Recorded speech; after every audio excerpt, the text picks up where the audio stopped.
book. We got it. So with your permission, I'd like to just go through kind of the purpose of the book, why I wrote the book, and then give you a couple stories about what community means, and some conversation about projects that actually worked, so that we're not just focusing on what doesn't work in our society when it comes to transportation, land use planning, transportation projects, if that sounds good, and then answer your questions. But before I get going, I can see most of you. Are we architects? Where are the architects? Raise your hand. No one? Planners? Engineers? Anybody else? County community development planner in the house. Okay. Community engagement folks? Okay. I will start out then. I wanted to write this book, Roadways for People, because I have had a 30-long-year journey of trying to figure out where I can have the most landscape architects. Thank you. Where I can have the most the most impact on the decision-making process, because what I have come to understand is that I was taught how to build a project, but not how to build community. So if I just go back for a minute, when I was working as an engineer, being trained as an engineer, I think it's helpful to understand what I was actually taught in school, because engineers go into engineering because they want to solve problems, right? Planners go into planning because they want to solve problems. Architects, landscape architects, you go into your degree because you want to solve problems. But what's specific about engineering and civil engineering is that I was taught material science. Material science is basically when materials will fail, so that you know how to build a building and not have it fall down, so that you know how to build a bridge and not have it fall down, so you know when your concrete pour is going to be a good concrete pour or not. That kind of information is not what you go into transportation engineering expecting when you are working with community, right? And the 4 performance metrics that I was taught that would lead me to success in my field as a transportation engineer, highway design and construction at Wisconsin DOT in the late 80s, early 90s, was that in design of a project that I had basically 2 metrics, 2 performance metrics: move as many vehicles as fast as possible, as safely as possible. I'm being very specific with my words. It was not about people, right? And the second was in construction, being able to build a project on time and under budget. Those 4 performance metrics were all I was taught. That's a very amazing amount of blinders that are on, right? Your success, the narrower you can define the scope of your project and the problem statement, the easier it is to solve, and the higher the probability that you're only solving for those performance metrics, which you are gauged on success in your profession. And that has led to some really nasty outcomes. And so how do we see a system-wide perspective? That's why I wrote the book. I wanted to provide at least a conversation on how to create a better process, because if we have a better process that is being driven by an outcome to build trust and to have better community outcomes, whether they be multiple vague and conflicting goals, which I think is a good place to be at the beginning, you have to be able to have a different process than what we have today, which is kind of linear in its approach, right? You have a problem statement. There's congestion at an intersection. You have a scope. We're only going to look at, 50 feet away from the intersection. That's the geographic scope. and we're only going to pay attention to the vehicular movements. But I was more curious about the context of the community and removing barriers than just that narrow problem statement scope, and then the set of solutions, the results that are very narrow from that. So I also wanted to be able to put in context community, and specifically the ways in which we have systematically created barriers that are racist and inherent to the way we do business within our planning and engineering. So in the book, we focus on racial equity and removing the bias from the process through iteration to test your assumptions about all communities, but especially those of people of color. So let me just first acknowledge that I am a privileged white woman summarizing impacts to communities that experienced a great deal of trauma over the years from a dominant culture of decision-making. It is not for me to tell their stories, their personal stories, but for me to pass on the information regarding the impacts. I believe it is my responsibility of all white professionals to acknowledge and understand the history so as not to perpetuate it. So I'd like to tell 3 stories of defining, working, trying to find common values and consensus outcomes for sustainable projects, policies, and programs. The purpose of these stories, honestly, is to jolt you into thinking differently. The first 2 happened while I was WashDOT secretary. To me, I personally worked on them. The last one is a project that happened about 8 years ago in the city of Portland in the Black community.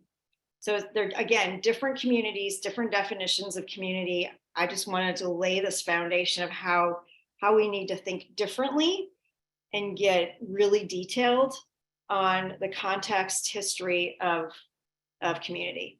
So the first one is of the Skagit Bridge. My 6th week on the job as the Secretary of Department of Transportation for the state of Washington, the I-5 bridge at Skagit River went down. It was hit by a truck and the bridge landed in the river. Luckily, no one was killed. And those who landed in the river in their vehicles were pulled out by a dive crew that was actually training just upstream. And they loaded up their gear and came down, and they were there in about 15 minutes, and they got everybody out. Having a bridge come down on I-5, the connection between Vancouver, BC and Mexico, it is the economic corridor of the West Coast. Having that bridge come down meant that before we could get a temporary bridge up, which only took us 30 days, and we got a new bridge up in 90, but for those 30 days, I knew, having been a city councilor and a county commissioner, I was about to economically impact the community that sat directly there at the bridge. And it would be economically, because this community was based on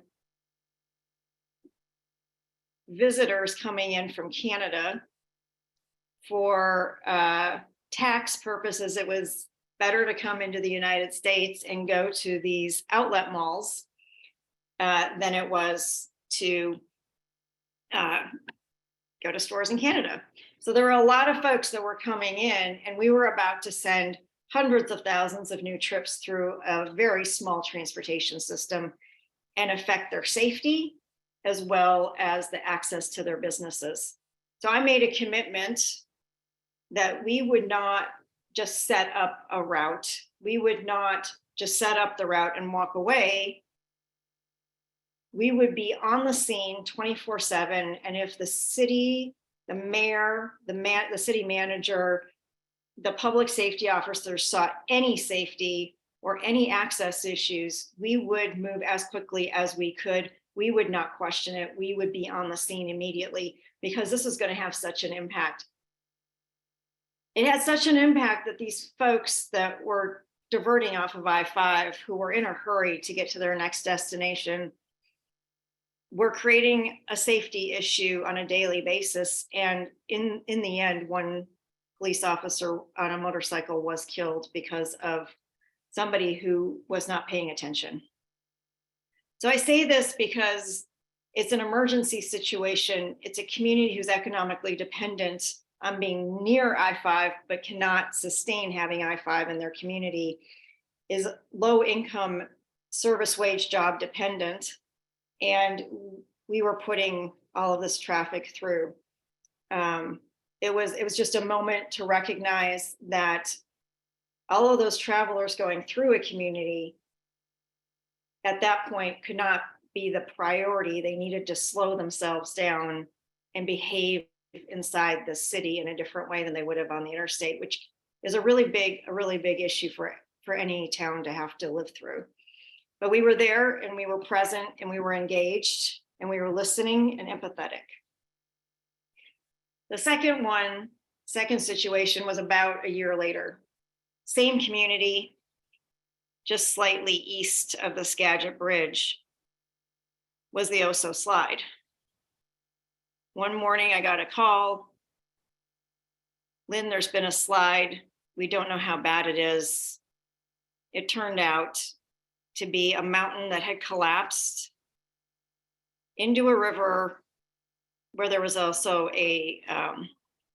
basically a rural subdivision, very much rural, the Oso community, very dependent on timber in that community for their economics, and not trusting of government. The Oso slide, we had no idea how many people had actually been killed. In the end, it was 39 people. Our engineers wanted to move as fast as they possibly could to open up the highway, because we went from a 30-minute commute for the city of Darrington on the other side of the slide to I-5 to a 5-hour detour. All that being said, this community was in intense trauma. They had gone out, because they had all the tools, immediately before any public safety, any FEMA, anybody showed up. They went out with their own tools to find their friends and family that were buried or missing. So there was a sense of urgency on our staff to start moving dirt off the highway, because I need to describe to you one person's experience who survived the slide. He was sitting at his kitchen table with his wife, drinking coffee, reading the paper, and suddenly they heard a sonic boom. And immediately all the trees started flying by their window parallel to the ground. They were flying past the window. And then in the next instant, they were engulfed with the slide. He survived, his wife did not.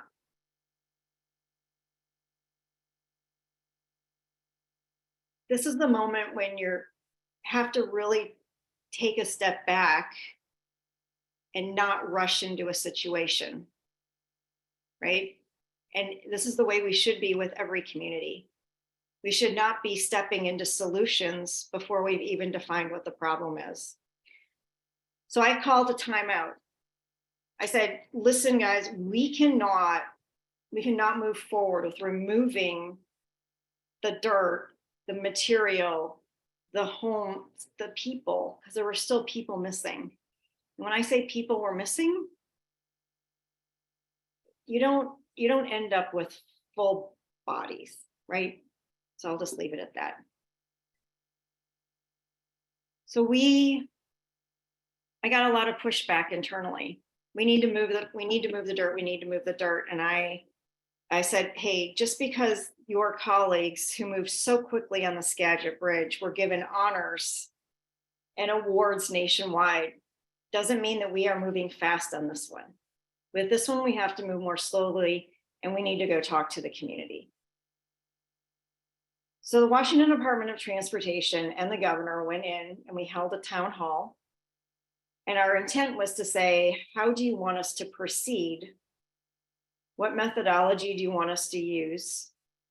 Would you, for instance, like to be spotters? Because that's how Indigenous work with the Department of Transportation as spotters. when we think that there might be something in the field that is of import to Indigenous folks. We eventually got to that idea, but in the first town hall meeting, they vented about how they weren't getting listened to by anybody.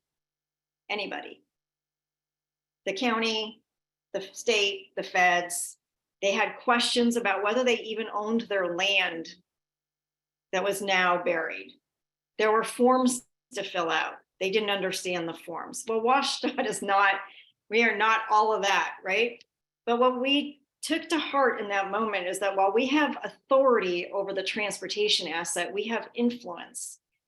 And we decided to hold another town hall meeting because the only way to get to the transportation question was to deal with all of their issues and listen and bring more people to the table.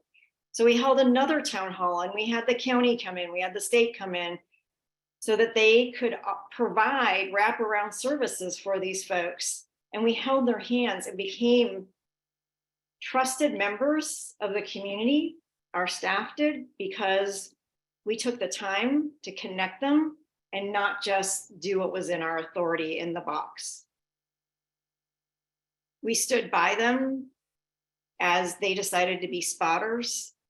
We stood by them when they made an emergency road on private land, on state land, using our gravel without permission, without permit. They could do it. I just said, they just need to go do it. They need to do what they need to do.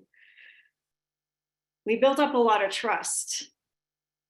And to this day, that community holds more trust in government in total because we took the time to use our influence, not just our authority. I think that's a really big lesson to take away from anything that you're working on. You have more influence than you do authority. And we need to learn what that influence is and how to bring more people to the table.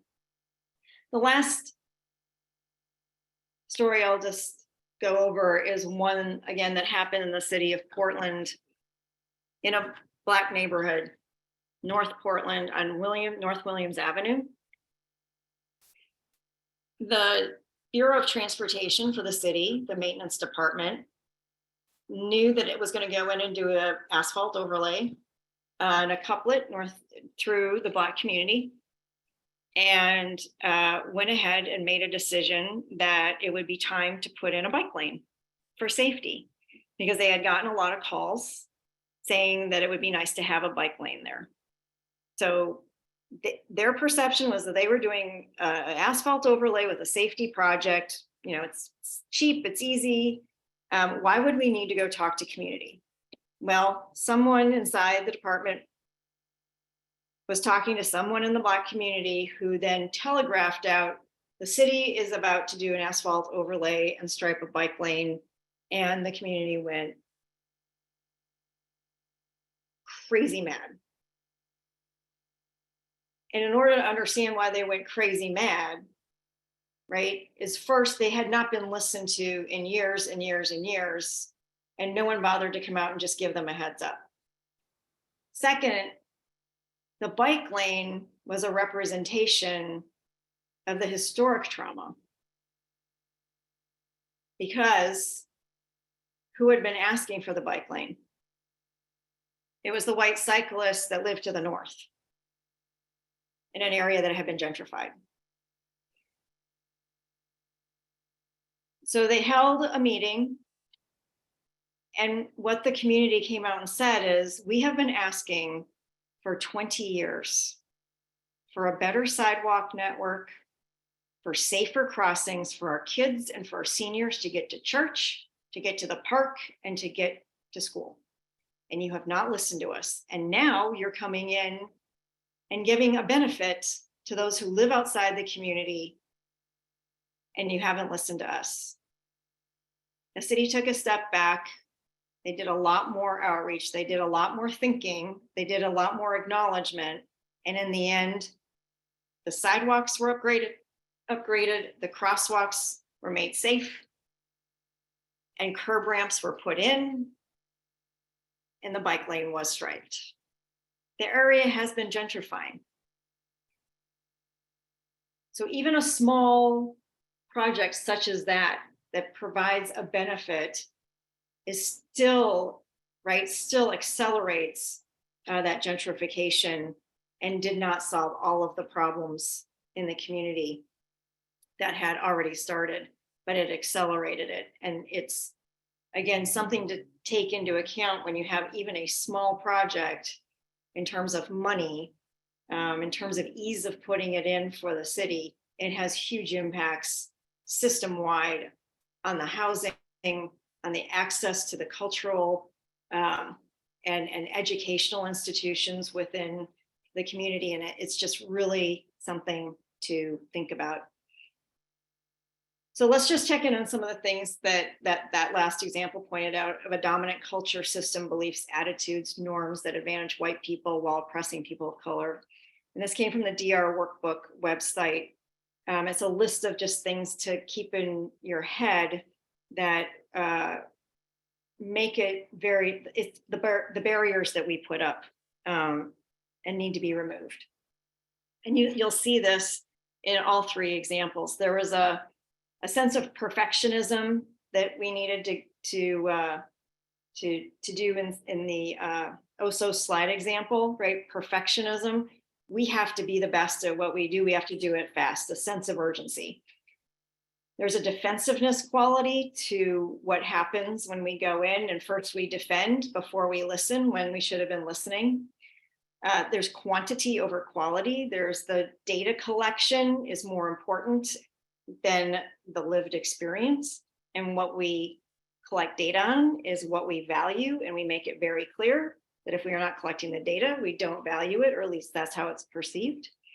There's a paternalism. There's an either or thinking with no concept of the gray area of the other things that could be thought of. Power hoarding, a fear of conflict. I'll just point out Portland polite. I'm sure that you guys have something similar. Individualism, I'm more important than the community. Progress is defined as being bigger or more. Quote, objectivity, we try to rationalize and say that we're neutral in a process when we actually have to come out and say that there are biases. And that right to comfort. So in planning, a lot of this shows up in the rational planning process, right? Through the timelines that we create, the performance metrics that we set up based on the data that we collect, all of that can have inherent racism or bias in it. In engineering, as I said, we have very narrow performance metrics. And again, we have been limited in our data collection, especially when we say, oh, it's about the vehicle, not about the people, right? So it's been important for me at Metro and in this book to keep that history in mind as we work with community to find solutions to their problems. An example we wrote about in the book is the racial equity analysis that we conducted to the 2020 Get Moving ballot initiative at Metro that sought to fund projects along corridors around the Metro region that were predominantly along communities of color. Well, the ballot initiative didn't pass, and I will sob here. A lot of what was learned from that process has been internalized into the organization, and I think there's a lot to advance what was done right, in particular the community engagement that led to the identifications of the priorities. The Jade District along the 82nd Avenue corridor in East Portland is an example. That community has one of the largest populations of Asian residents in Portland. The 82nd corridor is notoriously dangerous and not pedestrian friendly. We worked with the Asian Pacific American Network of Oregon, or APANO, a trusted organization to local community members, to do the community outreach with Metro as support. That was a 4-year process because first we had to provide grants to do capacity building with APANO, and then 2 years out, we put a request for proposals so that they could actually be paid as community engagement experts. And what we learned from those conversations that they led, that they used plain language in the languages of the community, was that residents were concerned about the quality of lighting that didn't effectively illuminate their darker skin. That's just one thing. There's a lot more. We learned they were concerned local businesses would close and residents wouldn't be able to afford housing after improvements were made. Community members were worried that a transportation project would displace them because of examples across the metro region where progressive seeming transportation improvements, such as light rail and bike lanes, led to displacement of Black and brown residents through gentrification. Knowing this information led us to include affordable housing measures and business development support that would be tangential to the program, but really important to ensure residents and businesses wouldn't be displaced. We included that in the measure. Those are as much part of the scope of the project as the improvements to bus stops. It's examples like that that show if we were to continue basing decisions only on the rational decision-making process, we will probably never know what the range of issues people are facing when it comes to transporting themselves, their family, or services and goods from their businesses. Because if you can't, won't, have not collected data to be able to incorporate an issue, you can't have a measurable outcome, and therefore it is not considered a value or import to be part of the process. Maybe someday, but not now. Maybe someday when we have the resources. But the different needs of people are important and should be valued in our decision-making. It's important to hear people's stories about how they view the barriers to their success. And it's important how we hear those stories. At Metro, we do know that we have data that can help give us the backdrop to a story and strive to view the data through a racial equity lens, which is what we did in the equity analysis that led to the Get Moving 2020 ballot measure I mentioned before. A racial equity approach requires understanding the history and all of the community and seeking fairness and mobility and accessibility for all community members. This comes from deeply listening to the challenges the residents face and understanding how these relate to transportation directly and indirectly. A central goal of transportation equity is to facilitate social and economic opportunities by providing access to affordable and reliable transportation based on the needs of the population served, particularly populations that are traditionally underserved. Beth Osborne of Smart Growth America said it best: many want to have this discussion without referring to our original sin because we weren't around for it. But continuing to maintain highways that divide communities, particularly communities of color, is not a benign discussion. It is not simply a repair project. Continuing to value the time of the people passing through a community over those who live there continues the history of racism, whether those of us working now were part of that earlier decision or not. What do we not see? What questions do we really need to be asking, right? That's the question. People want to know how these investments will make their kids be able to cross the intersection more safely. They want to know how they're going to be able to get access to their driveway to their business. Or are you removing their driveway? Or are you removing their business? How will we be able to do some placemaking with local artists? We could really use some trees along the road. It is really hot in the summer to walk there, and they want street trees to make a street seem less wide and slow people down. They want to know if the bus improvements will actually make their commute better as well. So I guess the point is the community should be part of the process to tell us what their actual needs are and how they would define success to ensure the problem statement and the scope are wide enough to encompass better community outcomes and the overall success of a project. The 82nd Avenue corridor in Portland is just an example that shows the necessity of including community at the problem statement and scoping stage in order to know the full scope as early as possible to make sure everything is included in the budget and the planning and the design components, and to reduce risk over the longevity of the project because you will have more consensus and more sustainability in moving it along and actually getting it done. In the book, we talk about the different ways we have available to put a perspective on the possible solutions to the issues that the community has identified. Over time, there have been many tools that have never been required by state DOTs, mostly because of those 4 performance metrics for successful project delivery I discussed earlier. They were never supplemented with other expected performance metrics. Context-sensitive design, practical design, demand management are all tools in which we can discover how we can meet those diverse performance metrics, and those are all discussed in the book. But what we really push forward is this conversation about a community solutions-based approach, which shows how community can and should be involved in providing feedback and helping to test our own assumptions and biases throughout the entire project from problem statement to construction. Our professions can be a force of good. We may have unintentionally or intentionally done damage in the past, but recognizing we don't have all the answers is the first step. Then trying to start a real conversation is the next. Carlos Becerras, one of my favorite DOT directors out of Utah, said it well in the interview for the book. We are incredibly lucky to be in this profession. I can't think of many professions that you touch every single person in a community. If you care about doing something that makes a difference for people, I can't think of a better profession. As we move forward, it's not going to get easier. It's going to get harder. The more we look to understand people and what's important to people, the more complicated it gets, because people are pretty dang complicated. You're still going to need the formulas because the work you do is super important, but you have to think about how to apply your engineering and planning skills to solve people's problems. This is what we strive for, all of us in this room, finding ways to support people, all people, so that they're thriving, not surviving.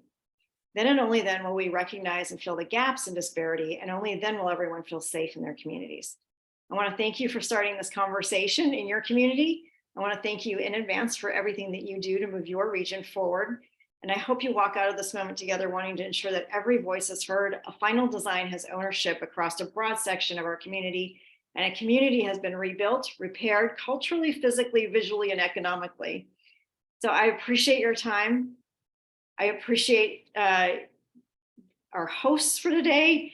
And I just want to say, I look forward to your questions. And yeah, I wish I was there with you because I really wanted to be able to see every single one of your faces. But thank you for listening.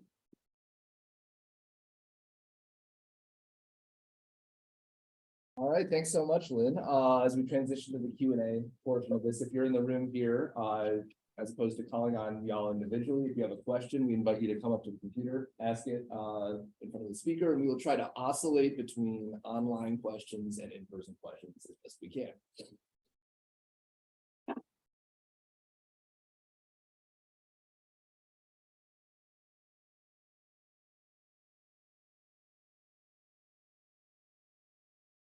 So while you all are thinking of questions, I do have one for you, Lynn. So looking at your resume and your record of success, I think one thing that stands out is that you have worked in a lot of different contexts, particularly political contexts.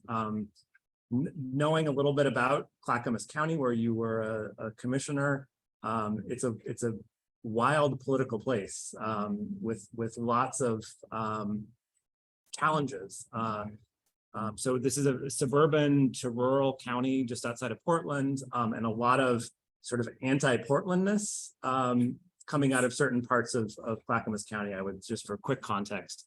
And then of course in Washington State, statewide, working in different communities. So I'm just, if you could just reflect a little bit on the challenges of doing some of the things you're talking about with that complicated political context.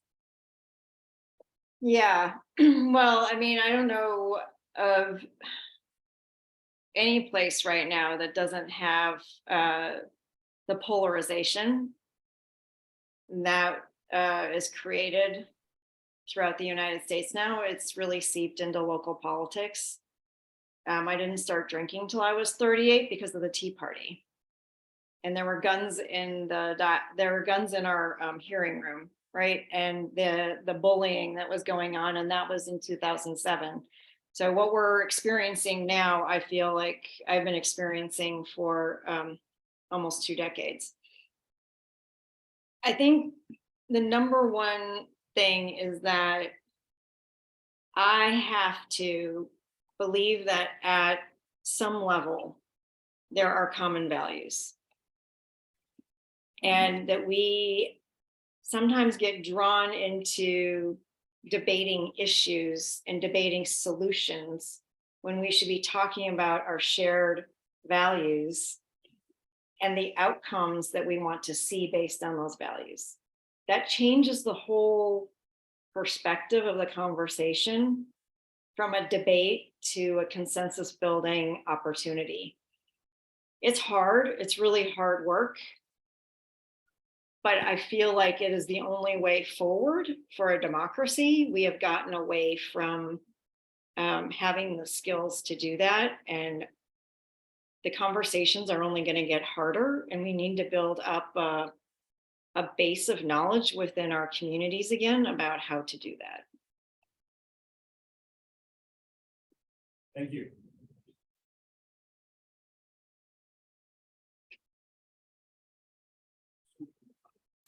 Yeah, and I think if you talk about it, He might be able to pick you up, hopefully. Okay,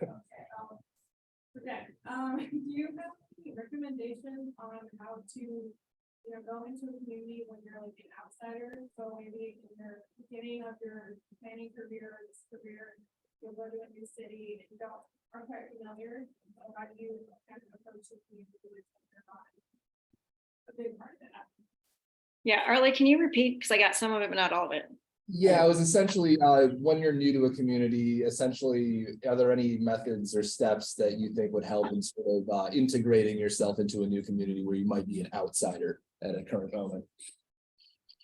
Yeah, I think, first of all, before you have a project, before you have a policy, before you have a program that you want to take out to the community, I think it's really important to establish relationships with thought leaders. So I'm not talking about just elected officials, although that's important. I'm not talking about just business folks, although that's important.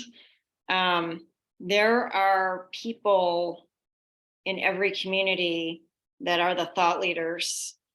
And in each community, it's different. But the minute you start asking, who should I be talking to get an idea of the values within this community, whether that's a physical building structure or whether that's a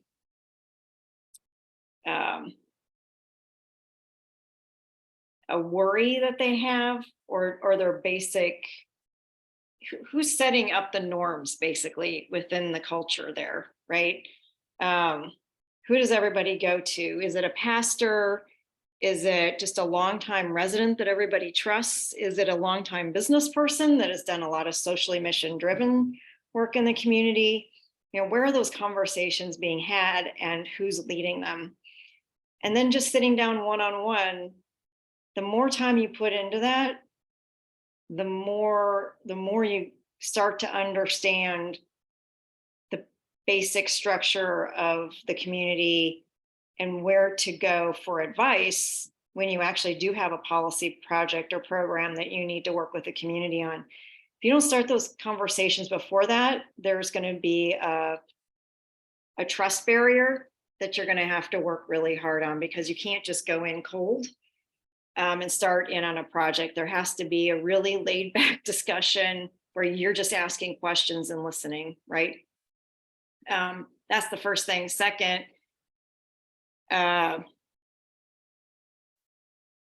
if you go in kind of cold, then you just know that you can't go in with a timeline that's really short, because now you're going to have to do all that work in the timeline and not outside of the timeline. And if it feels rushed to the community, they will feel like you are doing it to them, right? And you want to make it a collaborative experience that you're working with them. I have Alaskan Malamutes, 3 of them getting another puppy.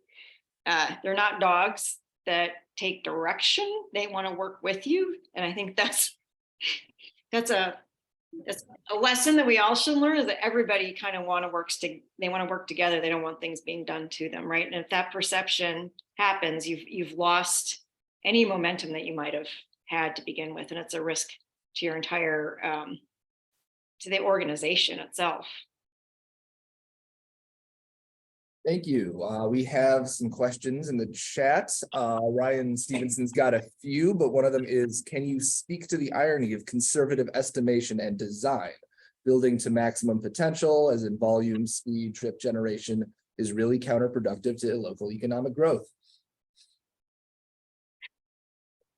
There were so many big words in there. I'm an engineer. Where's that in the chat? Oh, there. I just jumped to number 4 randomly, but I think. No, I see it now.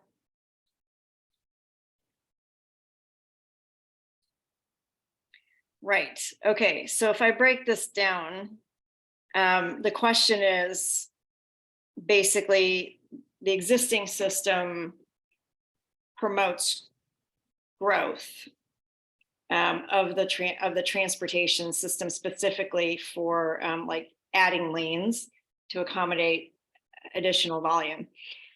So I think the first thing that we have to understand in transportation is that the estimates and forecasts for growth are around trips and they aren't all car trips, right? We assume a lot of times that they're going to be all car trips. And that's why in the book, we talk a little bit about, but not enough, honestly, because that's really the second book, Ryan, on practical design, least cost planning, which I think is really, really something that you all should do a little bit of research on, is least cost planning. How do you set up your performance metrics and then figure out how do you meet all of that without over designing or overbuilding? Because that's just kind of a waste. So it's a demand management really at its core, but in the utility field, and I think that it has real promise for transportation. So I think it's really about looking at how a corridor can maximize people trips and people capacity through all of the modes, and being able to recognize both the demand and the capacity in a different way. We did that at WashDOT. We took the congestion report and we turned it into a corridor capacity report. And so just taking I-5, we looked at all of the light rail lines, bus lines that were in parallel or served the I-5 corridor, all of the multimodal facilities, and we looked at the capacity of all of those. And guess what? We still have capacity to grow. We don't need to add lanes to I-5. There's other ways to account for those trips in the future.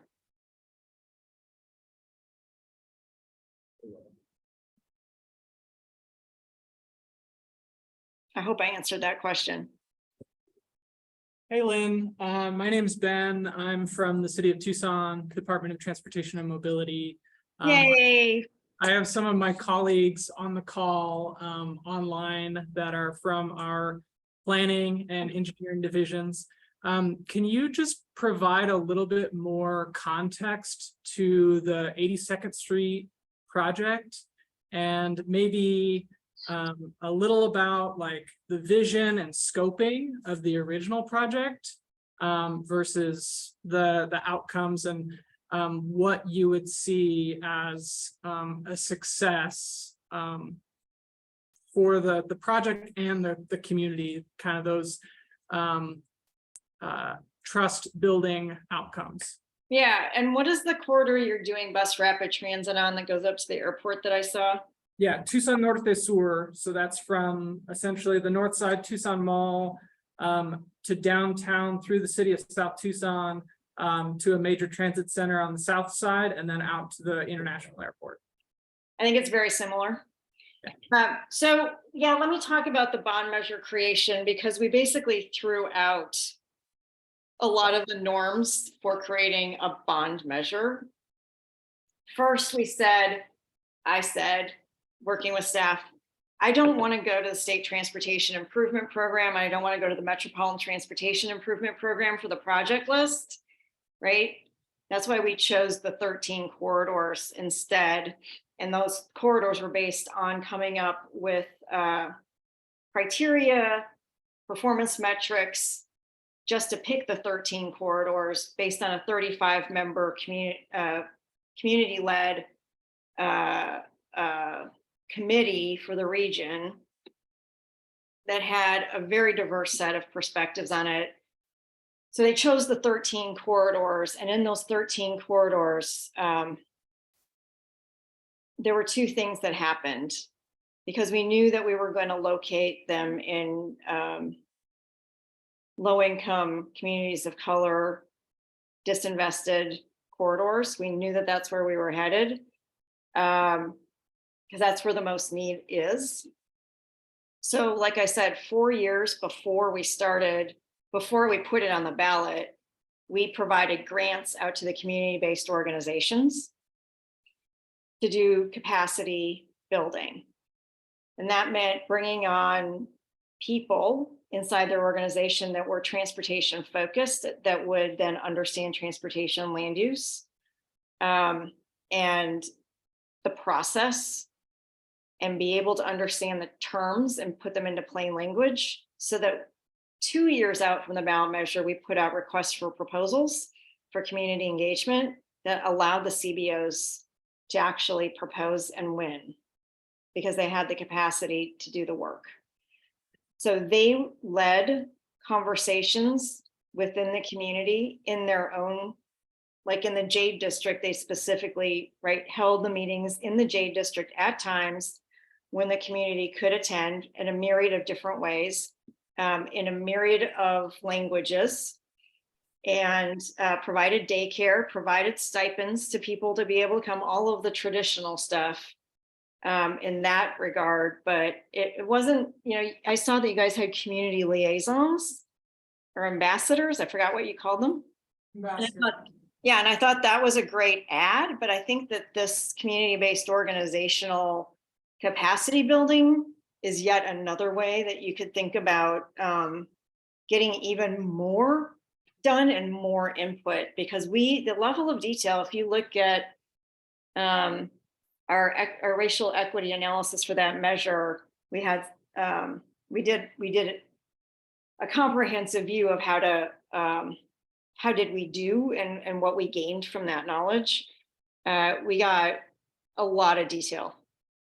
And that combined with teams, I'm trying to remember what we called them. They were like local improvement teams that were for each corridor, that were people who lived in the corridor, small businesses in the corridor, and we paired them up with the traffic engineers and the local elected officials to actually come up with the problem statements kind of in the corridor. Those two things came up with a problem statement.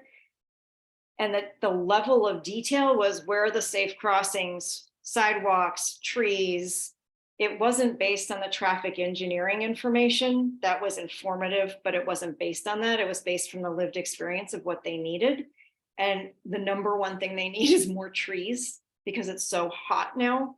And it's that line is our highest transit ridership in the region because of all the transfers. So because of all the transfers, people are getting off, they're going across the street to go the other direction. It's hot. There's no place to get out of the sun. There's a lot of walking to local grocery stores, local businesses. It's just hot. They wanted trees. It's an ODOT owned facility, or was at the time. And they said, absolutely not to the trees because it's a maintenance problem. But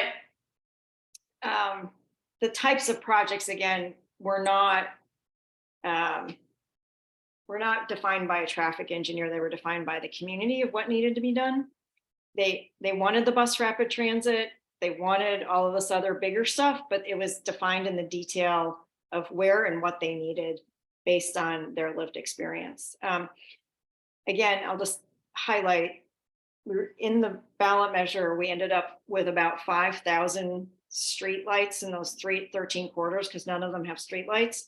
But we very specifically found out that the PGE lights, streetlights that are Portland General Electric, that are placed across the region right now, the light spectrum does not highlight people of color skin, darker skin.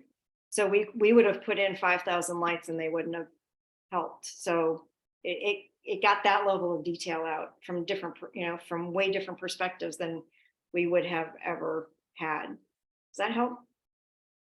Yeah, very helpful. Thanks, Lynn. Yeah.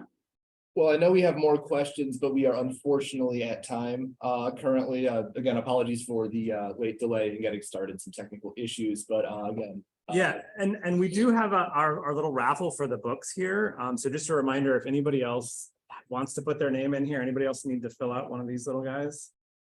So maybe if there is another last minute question while we're doing this drawing, maybe if Lynn, you don't have to run right now. I think we could have a couple more minutes. So any There last is one more final chat. question? Andrew Halper asks, or I guess states, I live in a nearby neighborhood where a small group of us are trying to complete our sidewalks. It has existed since at least 1898, and there's a fair amount of resistance from residents and others with regards to our efforts. Would you have any recommendations on how to approach the project? Wow, this happened in my neighborhood. We have virtually no sidewalks, and just as I moved in, the neighborhood had created the neighborhood plan and said that they didn't want any more sidewalks because it was a village atmosphere. I'm like, why are you using my body as your traffic calming device? You know, first of all, I know in a lot of cities, it's up to the landowners to actually financially repair or put in new sidewalks. So I don't know if that's a barrier. Second, I think that you should start with filling in sidewalk gaps where you have friendly folks and use it as a pilot project, and maybe think about some of the other issues in the neighborhood, such as poor water drainage or noise. I mean, try and find, again, a common set of values. So you're not just putting in the sidewalks, but everybody's getting something that they might need. What happened in our neighborhood is we were finally able to get at least a safe routes to school with an asphalt path next, not a sidewalk, but it was something. It was better than nothing. And it was along the corridor that had the least amount of resistance where it should have been. There were a couple folks who said they didn't want those people going through the neighborhood. I don't know where those people are or who they are, but that's what. So I would suggest a pilot project, show some success, get people excited about the benefits beyond the sidewalk connectivity, because that's actually what they're worried about, right? If we're going to be very blunt, it's the sidewalk connectivity. Is people are too close to my house. I mean, I had folks tell me that the traffic calming devices in North Portland, the speed bumps, were allowing people to slow down and case the joint. So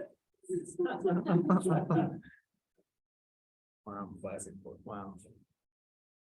Wonderful. Well, thank you so much, Lynn, for everything today. Really appreciate you joining us and your flexibility, and sorry that you're stuck. It's a beautiful day here, so we wish we could share that with you. I know. And I will read out some names. Tiara pulled some names out of the hat that is not a hat. So Lynn, you can see the joy on people's faces when I call their names. Bahati. So you can, if you want to just grab it now. Glenn. James, where are you? Yeah, you're in the back. Carrie. Yes. And Annalisa. Excellent. Congratulations.